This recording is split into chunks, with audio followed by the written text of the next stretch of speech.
स्वास्थ्य के क्षेत्र में हिमाचल को बड़ी सौगात। बिलासपुर एम्स में ओपीडी की शुरुआत। जेपी नड्डा और केंद्रीय स्वास्थ्य मंत्री ने किया उद्घाटन।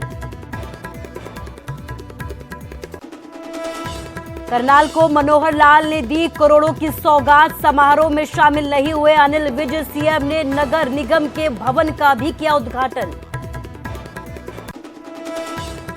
अवैध खनन के आपके आरोप पर सीएम चन्नी का पलटवार। रूपनगर में ग्राउंड जीरो पर पहुंचकर लिया जायजा। कहा पंजाब का माहौल खराब ना करे दिल्ली से आए नेता। भगवंत मान का बीजेपी पर बड़ा आरोप। कहा बीजेपी के वरिष्ठ नेता ने की मुझे खरीदने की कोशिश। कई विधायकों को भी दिए जा रहे हैं ऑफर। बोले मैं बिकाऊ नहीं। नवजोत सिंह सिद्धू का केजरीवाल को करारा जवाब। दिल्ली में गेस्ट टीचर्स के धरने में शामिल हुए नवजोत सिंह सिद्धू। कहा कहां गया दिल्ली का सीएम का वादा। रोहतक में दुल्हन को गोली मारने का आरोपी गिरफ्तार। उत्तर प्रदेश से हुई साहिल की गिरफ्तारी। एक तरफा प्यार में दुल्हन को मारी थी गोली।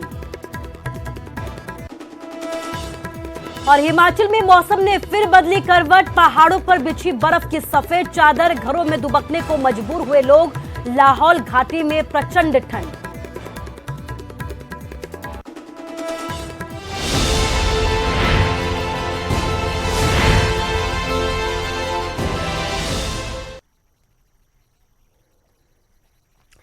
नमस्कार, स्वागत है आपका न्यूज 18 पंजाब हरियाणा हिमाचल में और मैं हूं आपके साथ कुसुम रावत। बुलेटिन का आगाज हिमाचल से एक बड़ी खबर के साथ करेंगे, जहां पर हिमाचल को स्वास्थ्य के क्षेत्र में एक बड़ी सौगात मिली है।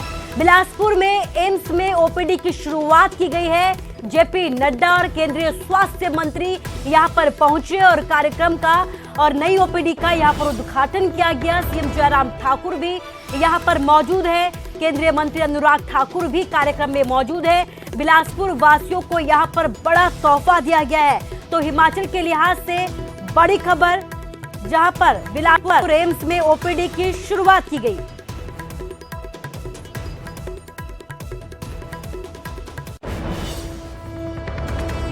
लगभग 50 देशों में आप वैक्सीन दोनों, कोविड वैक्सीन और कोवैक्सीन और कोविड दोनों आप कम से कम 50 देशों को अब सप्लाई कर रहे हैं, उन तक पहुंचा रहे हैं वैक्सीन मैत्री के तहत। ये भी हमको ध्यान में रखना चाहिए।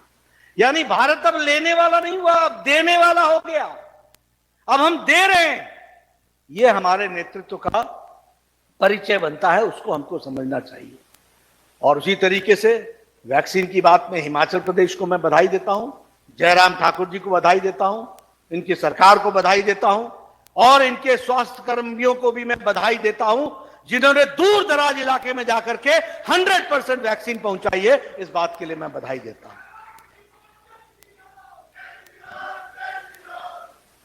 मित्रों, मैं यहां पर एक बात और भी कहूंगा। हम सब लोग हमेशा मेडिकल डॉक्टर और इनको हमेशा कुछ न कुछ हम टिप्पणी कर देते हैं। मैं इनका वकील हूं।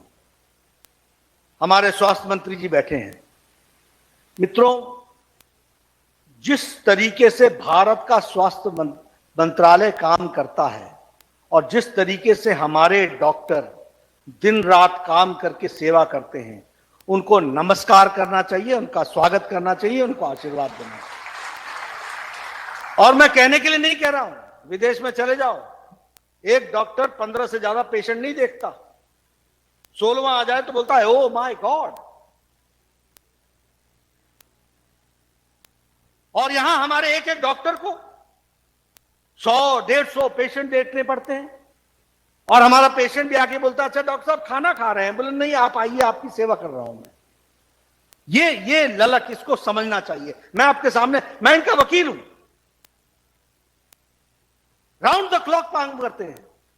आपको हॉस्पिटल्स की स्थिति के बारे में जानकारी होनी चाहिए। जो ये जूनियर स्कॉलर्स होते हैं ना, जेआर और एसआर, सीनियर रेसिडेंट्स, इनसे पूछोगे कि कितनी देर से ड्यूटी कर रहे हो, तो 24 घंटे नहीं, 48 घंटे, 48 आवर्स ड्यूटी पर चढ़े हुए हैं। और तब जाकर के ये सीनियर रेजिडेंट जाकर के डॉक्टर बनते हैं, एसोसिएट प्रोफेसर बनते हैं, असिस्टेंट प्रोफेसर बनते हैं। इस बात को हमको समझना चाहिए, सलाम करना चाहिए। हमने तो कह दिया यहां बैठ करके मंच पर 100% वैक्सीनेशन हो गया। अरे कभी सोचा डोडरा कबार जाना कैसे हुआ होगा? अरे कभी सोचा कि कोविड की वैक्सीन को एक टेम्परेचर में ले जा करके वहां उस पेशेंट को समय पर देना पड़ा होगा, उसकी चिंता किसने की होगी?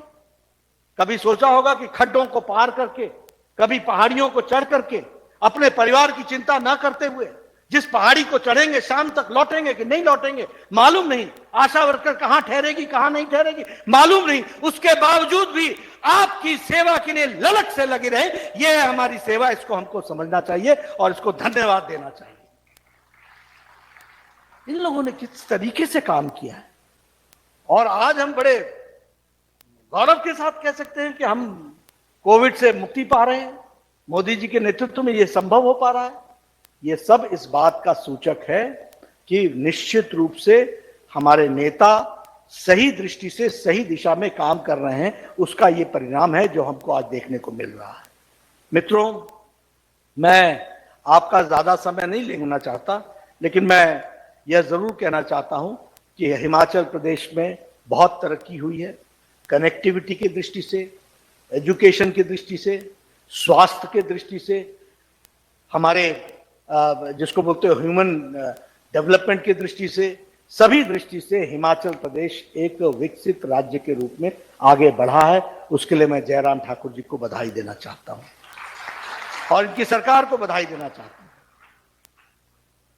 मैं आज सुबह सुबह हिमाचल के उसमें गया था, रन फॉर हिमाचल, तो मैंने कहा मैं आज आप रन फॉर हिमाचल करो, मैं रन टू हिमाचल कर रहा हूं, क्योंकि हम जा रहे हैं all India institute of medical sciences का रिव्यू के लिए और ओपीडी शुरू होगी इसके लिए। लेकिन जब मैं रन फॉर हिमाचल की बात करता हूं और विकास की बात करता हूं तो मैं हमेशा कहता हूं कि हम बड़े भाग्यशाली हैं। हमारे यहां आज डिमांड क्या आती है? आजकल डिमांड आती है, भाई साहब रोड तो बनेगी पर थोड़ा जा मोड़ बनी जाता ना, मोड़ तो करानो भी बन जानी थी। आपको मालूम है कई प्रदेश और कई गांव, बड़े बड़े कस्बे भी सड़क से वंचित रहे हैं। आजकल मैं इलेक्ट्रिसिटी की बात करता हूं तो मैं बोलता हूं बिजली तो पूछेगी ना, 3 फेज, मतलब बिजली आने को मानते ही नहीं जब तक 3 फेज ना हो। तो आप अपने आप को बहुत भाग्यशाली समझिए कि आप विकास के भी उस विकास की कड़ी पर खड़े हैं जो विकसित राज्यों में खड़ा होता है। इस बात को हमको समझना चाहिए। और मैं हमेशा कहता हूं, देखो भैया, उजाले का मजा लेना हो तो अंधकार की तरफ नजर रखो। जिसको अंधकार की त्रासदी न मालूम हो वो उजाले का मजा नहीं ले सकता है। इसको हमको समझना चाहिए किस तरीके से ये विकास खड़ा किया गया। मैं यहां का विधायक रहा, यही बंदला की पहाड़ी, हमसे लोग पूछते थे नीचे से आओ ना या ऊपर से चढ़ना। मतलब क्या कि बंदला पहुंच करके नीचे उतरोगे या इधर से पैदल चढ़ करके बंदला जाओगे? चलना तो पैदल ही पड़ेगा। आजकल कोई हमको फंक्शन में बुलाता, बोलता खड़े खड़े 5 मिनट। ये खड़े खड़े 5 मिनट कैसे होता है भाई? इसलिए कि गाड़ी पहुंचती है तुम्हारे यहां। होता है कि नहीं होता है? ठीक बोल रहा हूं या गलत बोल रहा हूं? जब मैं पहली बार विधायक बना तो आपने मेरे को गांव गांव पैदल घुमाया और आज मैं गौरव के साथ कह सकता हूं कि मुझे किसी भी गांव में पैदल जाने की जरूरत नहीं है। पक्की सड़क बनी हुई है, 12 महीने बनी हुई है। इसको हमको समझना चाहिए।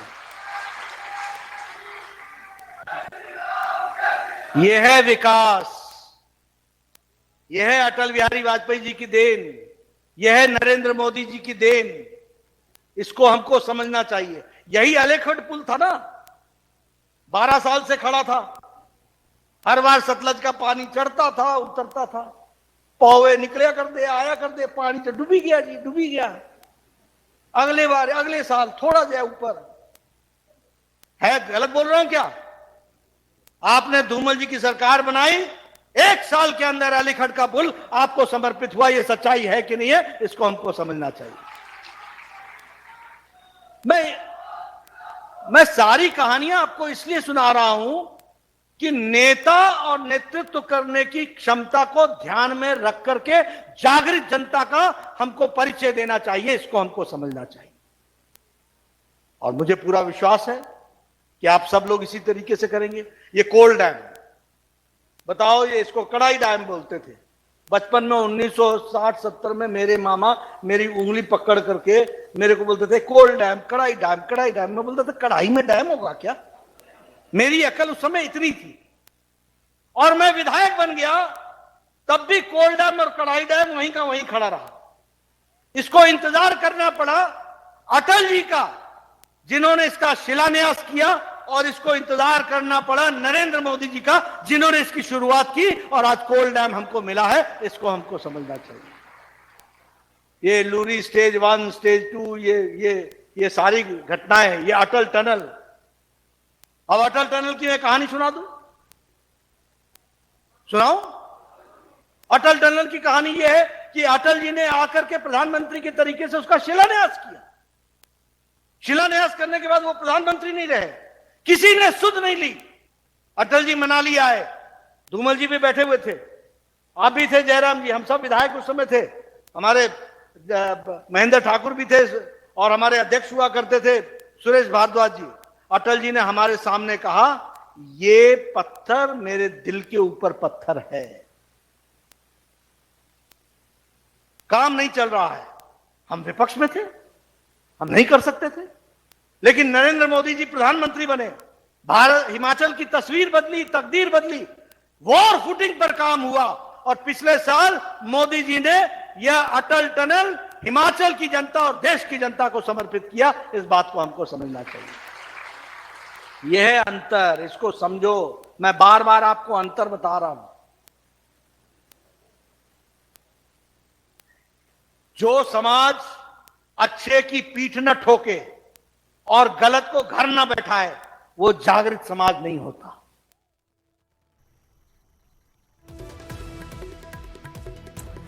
तो भाजपा के राष्ट्रीय अध्यक्ष जेपी नड्डा को आपने सुना, जिन्होंने हिमाचल सरकार की उपलब्धियों को गिनवाया, केंद्र सरकार की उपलब्धियों को गिनवाया, मोदी सरकार की उपलब्धियों को गिनवाया।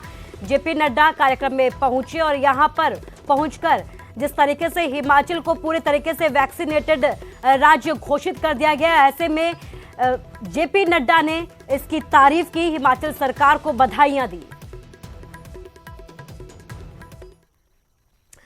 और खबर अब हरियाणा से है। हरियाणा के रोहतक में दुल्हन को गोली मारने का आरोपी अब गिरफ्तार हो चुका है। पुलिस ने मुख्य आरोपी साहिल को यूपी से पकड़ लिया है। एक तरफा प्यार में साहिल ने मौत के घाट उतारा था दुल्हन को, जो ससुराल जा रही थी। दुल्हन तनिष्का को गोलियां मारी थी, जो पीजीआई में जिंदगी और मौत की जंग लड़ रही है। तनिष्का को गोली मारी थी। साहिल ने अपने दोस्तों के साथ मिलकर गोलियां मारी थी दुल्हन को। 1 दिसंबर को शादी के बाद भाली गांव जा रही थी दुल्हन, लेकिन रास्ते में ही आरोपी ने दुल्हन को गोलियों से छलनी कर दिया और अब पुलिस को बड़ी कामयाबी मिली है। पुलिस ने आरोपी को गिरफ्तार कर लिया है। हमारे संवाददाता धीरेन्द्र चौधरी ज्यादा जानकारी के लिए जुड़ गया। धीरेन्द्र, क्या कुछ अपडेट? देखिए कुसुम, 1 दिसंबर की रात को तनिष्का और मोहन की शादी हुई थी और मोहन अपने दुल्हन को सापला से अपने पैतृक गांव भाली जा रहा था कि रात 11:30 बजे के आसपास उसकी कार के आगे एक इनोवा गाड़ी अड़ा के 3 बदमाशों ने मोहन की पत्नी तनिष्का की पर जानलेवा हमला किया और उस पर 5 गोलियां मारी गई, जो कि बाद में पता लगा कि गोली मारने वाला कोई और नहीं, सापला का रहने वाला साहिल है, जो कि तनिष्का से एक तरफा प्यार करता था। पुलिस ने इसके बाद नाकेबंदी की, लेकिन आरोपी फरार होने में कामयाब रहा और जिस इनोवा गाड़ी का इस वारदात में प्रयोग किया गया था वो भी पहले लूटी गई थी। तो पुलिस लगातार छापेमारी कर रही थी, 4 से 5 टीमें इस पर काम कर रही थी। आज पुलिस ने आरोपी को यूपी से हिरासत में ले लिया, गिरफ्तार कर लिया है और देर शाम तक उसे रोहतक लेकर पहुंच जाएगी। और इसके साथ जो दूसरे अन्य आरोपी हैं वे भी फिलहाल फरार हैं। और जहां तक तनिष्का की बात है वो काफी गंभीर है, आईसीयू में एडमिट है, उसको 5 गोलियां लगी हैं। फिलहाल उसके बारे में ज्यादा नहीं कहा जा सकता कि उसकी हालत खतरे से बाहर होगी ना, क्योंकि फिलहाल तक डॉक्टर्स का कहना है कि इस बारे में 2 गोलियां तनिष्का के शरीर के अंदर से निकाली गई हैं। अभी उसकी हालत स्थिर बनी हुई है। आरोपी को रोहतक लेके आया जा रहा है और देर शाम तक पता लगेगा कि आखिर क्या कारण थे और कौन कौन इस वारदात के अंदर शामिल थे।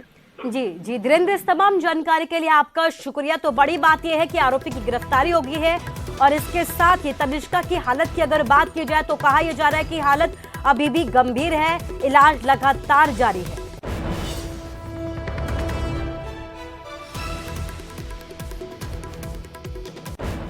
वहीं मुख्यमंत्री मनोहर लाल ने करनाल को करोड़ों की सौगात दी है। कार्यक्रम में शहरी निकाय मंत्री अनिल विज को भी आना था, लेकिन वो किसी वजह से नहीं पहुंच पाए हैं। सीएम ने नगर निगम के भवन का यहां पर उद्घाटन किया, जिस पर करीब 16 करोड़ की लागत आई है। वहीं हासी चौक से नमस्ते चौक तक सड़क निर्माण के कार्य का शिलान्यास किया गया। सीएम ने कई पार्कों में ओपन एयर जिम का भी यहां पर उद्घाटन किया। ऑक्सीजन प्लांट, नागरिक अस्पताल नीलोखेड़ी का उद्घाटन और दूसरा प्लांट सामुदायिक स्वास्थ्य केंद्र का किया गया। इसके साथ ही आपको बता दें कि करनाल को सीएम ने करीब 190 करोड़ की परियोजनाओं की सौगात दी है। चाहे वो टाउन प्लानिंग के डिपार्टमेंट के लोग थे, चाहे बिजली विभाग के थे, एचएसपी के थे, लघु सचिवालय, जिला अदालत, इन सब के कामों का भी इसमें उल्लेख है। और फिर ये ऐसा स्थान है जिस स्थान के ऊपर लोगों को एक सब सेवाएं लेने के लिए आसपास के ऑफिस में आना पड़ता है, साथ में कोर्ट कचहरी भी है, बाकी सब है। उनके लिए भी सब लोगों को एक आसान अप्रोच इस जगह पर होगी तो एक अच्छा, एक जिसको कहना चाहिए एक शहर के लिए एक नया प्रोजेक्ट ये आप लोगों को समर्पित किया जाता है। और शहर में कहीं भी कुछ घटित हो रहा है, ऐसा एक नेटवर्क सीसीटीवी कैमरास के माध्यम से पूरी, जिसको कहना चाहिए, नजर रखी जाएगी। और पंजाब से एक बड़ी खबर आपको बता रहे हैं, केजरीवाल को नवजोत सिंह सिद्धू ने करारा जवाब दिया है। दिल्ली में नवजोत सिंह सिद्धू ने जोरदार तरीके से प्रदर्शन किया। गेस्ट टीचर्स के आंदोलन में शामिल हुए नवजोत सिंह सिद्धू। दिल्ली सीएम आवास के बाहर जोरदार तरीके से यहां पर हल्ला बोला गया। गेस्ट टीचर्स को स्थायी करने की मांग बड़े ही जोरदार तरीके से नवजोत सिंह सिद्धू की तरफ से उठाई गई। मोहाली में टीचर्स के धरने में शामिल हुए थे केजरीवाल, जिसके बाद नवजोत सिंह सिद्धू भी गेस्ट टीचर्स के आंदोलन में शामिल हुए और केजरीवाल पर जोरदार तरीके से हमले भी किए।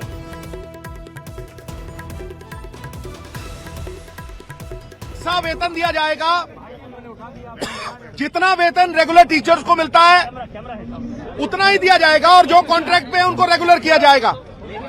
एक पैसा दिया है। एक बात ये बताएं, मैं पंजाब में भी यही रोता रहता हूं कि बजटरी एलोकेशन करो और नीति योजनाबद्ध तरीके से विकास करो। तो बताओ आपकी कौन सी नीति है? ना नीति है ना नियत है। देवताओं की नियत में भी फर्क अगर आ जाए तो नजारा चाहे जन्नत का क्यों ना हो, गर्क हो जाएगा। तुमने गर्क कर दिया। 22,000 गेस्ट टीचर्स को तुमने बंधुआ मजदूरों की तरह रख रखा है। दिहाड़ी करवा रहे हो तुम और वहां आके लेक्चर करते हो। पहले अपना घर संभालो। हाँ, पिछले पंजाब के इलेक्शंस में ये बोर्ड लगवा दिए थे कि हमने गेस्ट टीचर्स की तनख्वाह डबल कर दी। अरे तुमने उनको 15-15 दिन के बाद कॉन्ट्रैक्ट रिन्यू किया उनके, क्या तुमने तनख्वाह बढ़ाई? समझा? इसलिए पहले अपना घर ठीक करो, फिर आके वहां प्रलोभन देना। ये तुम्हारा माया जाल, रेत का घर सब गिरा के जाऊंगा। और खबरों के बीच यहाँ रुकेंगे एक छोटे से ब्रेक के लिए।